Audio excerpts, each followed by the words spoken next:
দেখছেন নিউজ 18 বাংলা, সঙ্গে আমি সৌমাদিত্য। এই মুহূর্তে যে খবরের দিকে চোখ রাখবো, পুলওয়ামার জঙ্গি হামলা এবং বাঙালি জওয়ানের মুখে হাড় হিম করা বিবরণ। কনভয়ের 5 নম্বর গাড়িতে ছিলেন জয় গঙ্গোপাধ্যায়, সিআরপিএফ এর 107 নম্বর ব্যাটালিয়নের জওয়ান। অভিশপ্ত সেই দৃশ্য যেন এখনো চোখে ভেসে আসছে জয়ের, এবং একই সঙ্গে প্রতিশোধের আগুন জওয়ানের চোখে মুখে।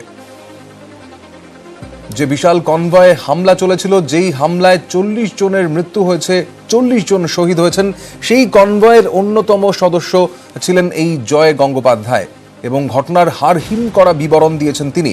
আমাদের সঙ্গে এই মুহূর্তে রয়েছেন আমাদের প্রতিনিধি দীপক শর্মা। কথা বলে নেব দীপকের সঙ্গে। দীপক, ইতিমধ্যেই কথা হয়েছে তোমার জয় গঙ্গোপাধ্যায়ের সঙ্গে, এবং গোটা ঘটনা যেভাবে ঘটেছিল একদম পুঙ্খানুপুঙ্খ বিবরণ তিনি দিয়েছেন। জানতে চাইবো তোমার কাছ থেকে আরো এই বিষয়ে।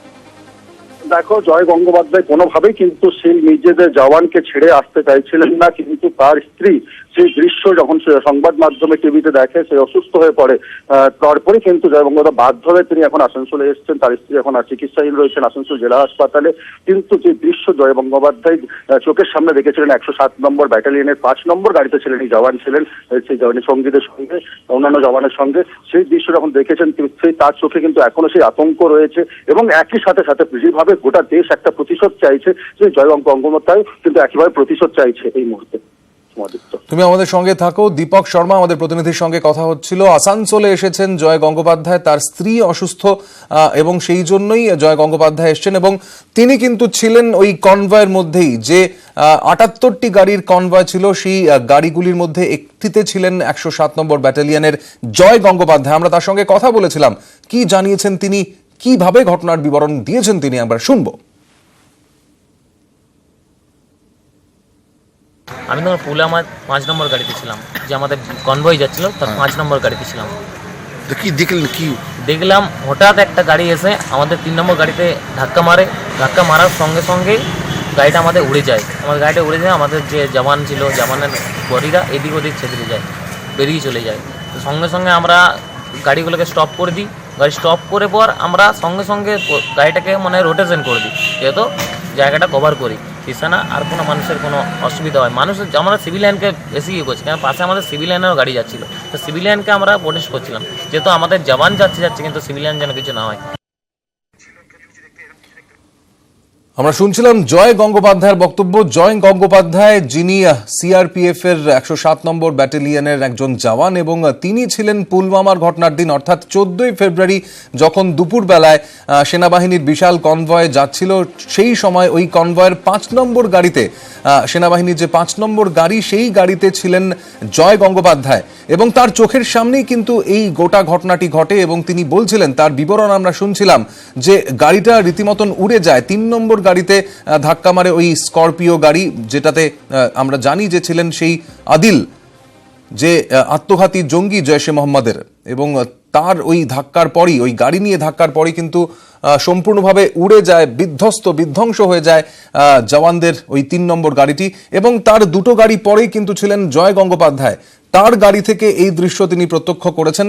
এবং এই মুহূর্তে তিনি তার দেশের যে জওয়ান, সেই জওয়ানদের পাশেই থাকতে চান, কাশ্মীরেই তিনি থাকতে চাইছিলেন, কিন্তু তার স্ত্রী গুরুতর অসুস্থ, এবং সেই স্ত্রীকে দেখার জন্যই আসানসোলে এসেছেন জয় গঙ্গোপাধ্যায়। আমরা আরো একবার শুনে নেব জয়ের বক্তব্য, তার চোখের সামনেই যেভাবে পুলওয়ামার এই ঘটনাটি ঘটে। আমি তোমার পুলওয়ামার 5 নম্বর গাড়িতে ছিলাম, যে আমাদের কনভয় যাচ্ছিল, তার 5 নম্বর গাড়িতে ছিলাম। কি দেখলেন? কি দেখলাম, হঠাৎ একটা গাড়ি এসে আমাদের 3 নম্বর গাড়িতে ধাক্কা মারে। ধাক্কা মারার সঙ্গে সঙ্গে গাড়িটা আমাদের উড়ে যায়। আমাদের গাড়িটা উড়ে যায়, আমাদের যে জওয়ান ছিল, জওয়ানের বডিরা এদিক ওদিক ছেড়ে যায়, বেরিয়ে চলে যায়। তো সঙ্গে সঙ্গে আমরা গাড়িগুলোকে স্টপ করে দিই। গাড়ি স্টপ করে পর আমরা সঙ্গে সঙ্গে গাড়িটাকে রোটেশন করে দিই, যেহেতু জায়গাটা কভার করি, না আর কোনো মানুষের কোনো অসুবিধা হয়। আমরা সিভিলিয়ানকে বেশি ইয়ে করছি, কারণ পাশে আমাদের সিভিলিয়ানেরও গাড়ি যাচ্ছিলো, তো সিভিলিয়ানকে আমরা প্রোটেস্ট করছিলাম, যেহেতু আমাদের জওয়ান যাচ্ছে কিন্তু সিভিলিয়ান যেন কিছু না হয়। মুহূর্তে সিআরপিএফ এর ওই জওয়ান জয় গঙ্গোপাধ্যায় আমাদের সঙ্গে ফোনে রয়েছেন, আমরা সরাসরি কথা বলে নেব তার সঙ্গে। আপনাকে স্বাগত জানাই নিউজ 18 বাংলায়। যেটা জানতে চাইবো আপনার কাছ থেকে, আমি শুনছিলাম আপনার কথা, এবং একদম চোখের সামনেই ঘটনাটি ঘটেছে। যদি আরো একবার বলেন যে 14ই ফেব্রুয়ারি দুপুরবেলায় আপনারা যখন যাচ্ছিলেন, তখন ঠিক কি হলো? হ্যাঁ স্যার। কি হলো তখন 14ই ফেব্রুয়ারি যখন আপনারা কনভয় নিয়ে যাচ্ছিলেন, তখন কি হলো চোখের সামনে যে ঘটনা দেখলেন? হ্যাঁ, যেটা হচ্ছিল যে কোম্পানি যখন যাওয়া হচ্ছিল, হঠাৎ আমাদের যখন গাড়িগুলো পেরোয়, প্রথমে গাড়ি পেয়ে যায়, সেকেন্ড গাড়ি পেরিয়ে যাওয়ার পরে 3 নম্বর গাড়িতে হামলা হয়, মানে একটা আরডিএক্স বিস্ফোরণ হয়। আরডিএক্স বিস্ফোরণ হওয়ার পরে সঙ্গে সঙ্গে যখন আমাদের জওয়ানের দেহ যাদেশ হতে হয় এবং চৌথা গাড়িতে আচারিক ফায়ারিং শুরু হয়। এবং ফায়ারিং যখন হয় তো 5 নম্বর গাড়িতে আমি ছিলাম, তো আমি সঙ্গে সঙ্গে বেরোই। এখানে আমরা যত প্লাটুন আছে সবাই বেরিয়ে যাই, পল্টন পুরো একদম বেরিয়ে পড়ে জায়গাটা কভার করা হয় এবং জায়গাটা সার্চ অপারেশন করা হয় এবং সিভিলিয়ানকে একটা করে দেওয়া হয়, আপনার মানে রাস্তা চলাচলের জন্য ব্যবস্থা করে দেওয়া হয়। এবং তারপরে আমাদের যে সিনিয়র অফিসাররা ছিলেন তাদেরকে একটা প্রোটেকশন করা হয় এবং তারপর সার্চ অপারেশন কন্টিনিউ করতে থাকি রীতিমতো। এবং তার পরিপ্রেক্ষিতে যেটা আবার কালকে আমরা আমাদের যে সেনাবাহিনীর জওয়ানরা কালকে আমাদের করা হয়েছে, তো এই পরিপ্রেক্ষিতে যে মানুষ মানে এখনো বুঝতে পারছে না যে আমরা যাদের জন্য এত কষ্ট করছি, তো সেই জওয়ানের উপর কালকে পাথর ছোড়া হয়। এই যে আমরা মানুষকে মানে বুঝতে চাই কেন হচ্ছে, জম্মু কাশ্মীর পাবলিক কেন করছে এরকম আমাদের উপর। একটু আপনার কাছ থেকে জানতে চাইবো, অনেকেই বলছিলেন যে এই ধরনের কনভয় মানে প্রায় 70-এরও বেশি গাড়ি যাচ্ছিল আপনাদের সিআরপিএফ এর, এত বড় কনভয় ওখান দিয়ে যাওয়া এবং একই সঙ্গে রোড ওপেনিং পার্টি তারাও ঠিকভাবে কাজ করেছিল কিনা? কারণ এরকম একটা কনভয় যাওয়ার সঙ্গে সঙ্গে এই গাড়িটা চলে এলো, একদম সরাসরি ধাক্কা মারলো, সেটা কি করে হলো? এইটা দেখুন, সব থেকে বড় ব্যাপার, এই গাড়িটা যখন মানে আমাদের উপরে হামলা করেছিল, তো সেই সময়তে যখন মানে গাড়িটা পার্কিং এ রাখা ছিল এবং যেহেতু আমাদের জম্মু কাশ্মীরের গাড়ি, তো সেই জন্য পার্কিং এ রাখা ছিল, সার্চ অপারেশন করেছে। পার্কিং এ যখন তাকে কোনো গাড়ি অনেকটা দূরে রেখেছিল, আজকে যখন সিভিলিয়ানের গাড়ি যখন অ্যালাউ করা হয়েছে, সিভিলিয়ানের গাড়ি রীতিমতো পাশাপাশি এসে একটা জায়গায় মুভমেন্ট করে গাড়ির সঙ্গে ধাক্কা করে এবং গাড়ির মধ্যে আরডিএক্স টাকা ছিল এবং সঙ্গে ইউরেনিয়াম ফসফেট, যেটা রাসায়নিক, যেটা মানে সঙ্গে সঙ্গে আগুনের সংস্পর্শটা বাড়িয়ে দেয়, সেটা ইউজ করা হয়েছিল বলেই এইভাবে এত বড় একটা মানে গ্রস্ত হলো। আপনি তো একদম 5 নম্বর গাড়িতে ছিলেন, আর 3 নম্বর গাড়িতেই ধাক্কাটা লাগে? হ্যাঁ, 3 নম্বর গাড়িতে হামলা হয়েছে, 5 নম্বর গাড়িতে আমি ছিলাম। তো চোখের সামনেই গোটা ঘটনাটা দেখেছেন, তারপরে কি হলো? মানে জঙ্গিরা গুলিও চালাচ্ছিল বলে আমরা খবর পেয়েছি। 4 নম্বর গাড়িতে ফায়ারিং করেছিল, যখন 3 নম্বর গাড়িটা উড়িয়ে দেওয়া হয়, 4 নম্বর গাড়িতে ফায়ারিং করার সঙ্গে আমরা কিছুক্ষণের জন্য অতবিম্ব হয়ে গেলাম। যখন আমাদের গাড়িটা উড়ে যায় তখন আমরা কিছুক্ষণের জন্য অতবিম্ব হয়ে যাই এবং তারপর যখন 4 নম্বর গাড়িতে ফায়ারিং শুরু হয় তখন আমরা অলরেডি তার পরিপ্রেক্ষিতে পাল্টা জায়গা মুভমেন্ট করি এবং সমস্ত পল্টন যতগুলো ছিল আমাদের সমস্ত গাড়ি থেকে বেরিয়ে আমরা মুভমেন্ট করি এবং জায়গাটাকে যখন মুভমেন্ট করি তার মধ্যে ওরা মানে বেশ যারা আত্মঘাতী যে ছিল সে তো মার সঙ্গে সঙ্গে হয়ে গেছেন এবং যারা ছিল তারা পালিয়ে যান। পালিয়ে আমাদের কিছু জনকে অ্যারেস্ট করা হয়েছে এবং বাকিটা যেটা তার সঙ্গে পুছতাছ করা হবে, তারপরে পক্ষিতে করা হবে সেরকম ভাবে এবং জায়গাটাকে এখনো 60% তো করা হয়েছে।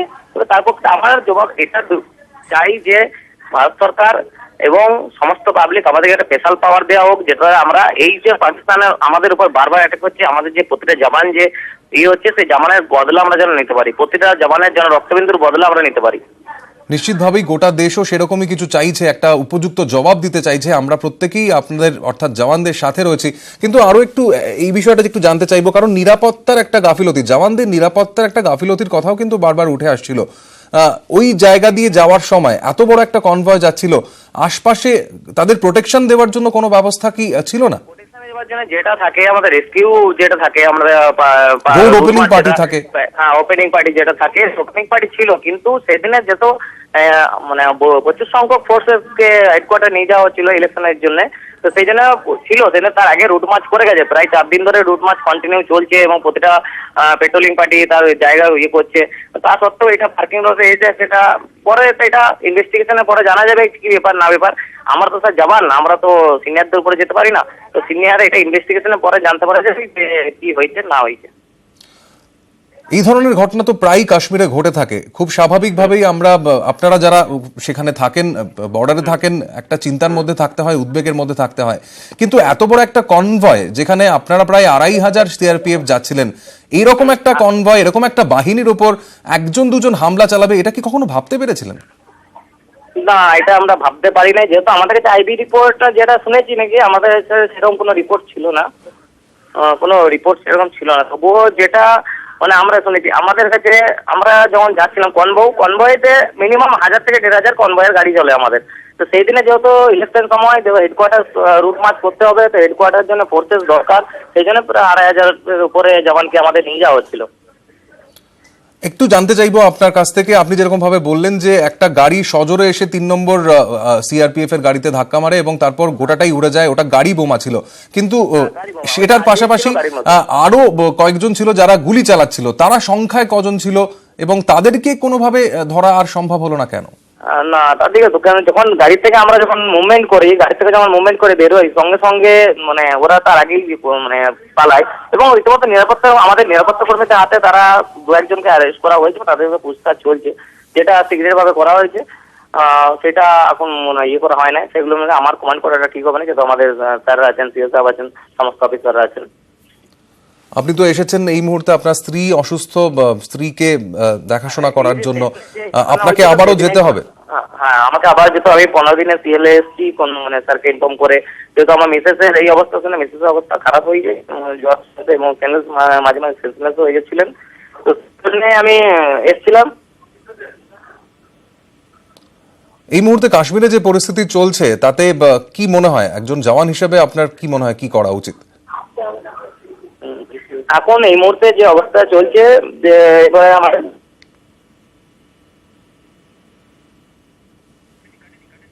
হ্যাঁ বলুন বলুন, জয়বাবু শুনতে পাচ্ছেন? সম্ভবত যোগাযোগ বিচ্ছিন্ন হয়ে গেল। অনেক ধন্যবাদ জানাতে চাইবো, জয় গঙ্গোপাধ্যায় ছিলেন আমাদের সঙ্গে, ওই সেনা জওয়ান, সিআরপিএফ এর জওয়ান, যিনি কিন্তু পুলওয়ামার যেদিনকে ওই কনভয় যাচ্ছিল, অর্থাৎ 14ই ফেব্রুয়ারি দুপুর বেলায় সেনাবাহিনীর সিআরপিএফ এর যে 78টি গাড়ির কনভয় যাচ্ছিল, সেই কনভয়ের 5 নম্বর গাড়িতে ছিলেন জয় গঙ্গোপাধ্যায়, এই বাঙালি জওয়ান। তিনি আসানসোলে এসেছেন তার স্ত্রীকে দেখতে এবং আমরা তার সঙ্গে ফোনে কথা বললাম এবং তার সঙ্গে আমরা সরাসরিও কথা বলেছি এবং তিনি যেটা জানাচ্ছেন যে তারা কিন্তু বুঝতে পারেননি, আঁচ করতে পারেননি যে এত বড় একটা হামলা তাদের উপর হতে পারে। আমরা আরো একবার শুনে নেব ঠিক কি জানিয়েছেন জয় গঙ্গোপাধ্যায়, সেনাবাহিনীর মাফ করবেন সিআরপিএফ এর এই জওয়ান, তার চোখের সামনে কিভাবে ঘটে গেল এই ভয়াবহ ঘটনা। আমি তখন পুলওয়ামার 5 নম্বর গাড়িতে ছিলাম, যে আমাদের কনভয় যাচ্ছিল তার 5 নম্বর গাড়িতে ছিলাম। কি দেখলেন কি? দেখলাম হঠাৎ একটা গাড়ি এসে আমাদের 3 নম্বর গাড়িতে ধাক্কা মারে, ধাক্কা মারার সঙ্গে সঙ্গে গাড়িটা আমাদের উড়ে যায়। আমার গাড়িটা উড়ে যায়, আমাদের যে জওয়ান ছিল, জওয়ানের বডিরা এদিক ওদিক ছেড়ে যায়, বেরিয়ে চলে যায়। তো সঙ্গে সঙ্গে আমরা গাড়িগুলোকে স্টপ করে দিই, গাড়ি স্টপ করে পর আমরা সঙ্গে সঙ্গে গাড়িটাকে মানে রোটেশন করে দিই, যেহেতু জায়গাটা কভার করি, দিচ্ছে না আর কোনো মানুষের কোনো অসুবিধা হয়। মানুষের আমরা সিভিলিয়ানকে বেশি ইয়ে করছি, কারণ পাশে আমাদের সিভিলিয়ানেরও গাড়ি যাচ্ছিলো, তো সিভিলিয়ানকে আমরা প্রোটেক্ট করছিলাম, যেহেতু আমাদের জওয়ান যাচ্ছে কিন্তু সিভিলিয়ান যেন কিছু না হয়।